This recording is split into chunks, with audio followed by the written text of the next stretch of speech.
And this is the biggest, perhaps, space science discovery of our times. For centuries now, mankind has wondered if life exists beyond the Earth. And for the first time, there seems to be a concrete glimmer of hope. We spoke to an astrophysicist who has the knowledge of this big discovery. Remember, researchers claim they found evidence of a lake of water on the red planet Mars. While NASA's Curiosity rover had indicated that there were signs that Mars may have had water on its surface in the past, the European Space Agency, for the first time, has said there is a body of water that has been detected on the planet. Researchers say that they have found a 12-mile-long lake under the planet's south polar ice cap, and it lies frozen due to the present thinning temperatures of the planet. Times Now National Affairs Editor Srinjoy Chaudhary spoke to Professor Shomak Rao Chaudhary. He's an astrophysicist with all the knowledge in the world, and he's tried to simplify it. Take a look. I think it is extremely important. We've been trying to find water on Mars for a long time. In fact, we've been trying to find water anywhere other than Earth ever since we were capable of doing it, because we know that water is one of the essential things of life of any kind that we know. No other molecule is essential as water is. And so when we look for life anywhere else, we look for water.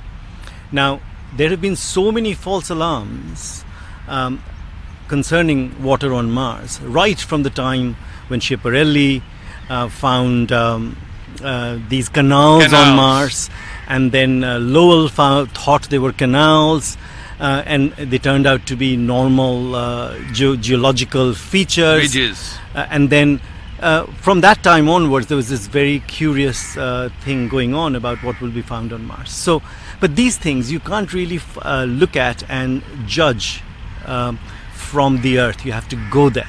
And so we really had to wait till a spacecraft went to Mars, and then you had these remote rovers going around the surface of Mars looking for stuff. Now, other things have been found before. There have been kind of evidence that in the past there might have been water, because empty lake beds had been found in the previous missions. And there was quite a lot of excitement when that was found. Then there was one mission that thought they had found some bacterial strains which proved to be false, and things like that. Now, what has happened now is that people have found real water, actual liquid water, not even solid water, because we know solid water exists, because Mars's surface is frozen, its atmosphere is thin, and so it's very cold.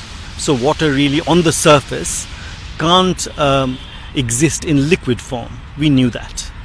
But now, deep under the icy surface, about 1.5 kilometers deep near the south pole of Mars, they have found a signature of water. And the water is at least 1 meter deep. It's a few kilometers across. So that's why they're calling it a lake. That's a lot of water. And when Professor Roy Chaudhary, you speak about water, as you said, where there is water, there is life. Now, as far as life goes, whether there was even unicellular organisms in Mars once, or there is now, when can we know that? Well, first of all, I wouldn't go so far as to say where there is water, there is life. Water is an essential ingredient in life forms. But that does not mean the existence of water proves that there is life. It is likely that there might be life. The other way, the logic would not work, which means that if you found no water there, then it's unlikely that there is life. But so if there is water, chances are at some point some microorganisms might evolve like they evolved on Earth. But here, what we found is 1.5 kilometers under the surface. That is very difficult to probe.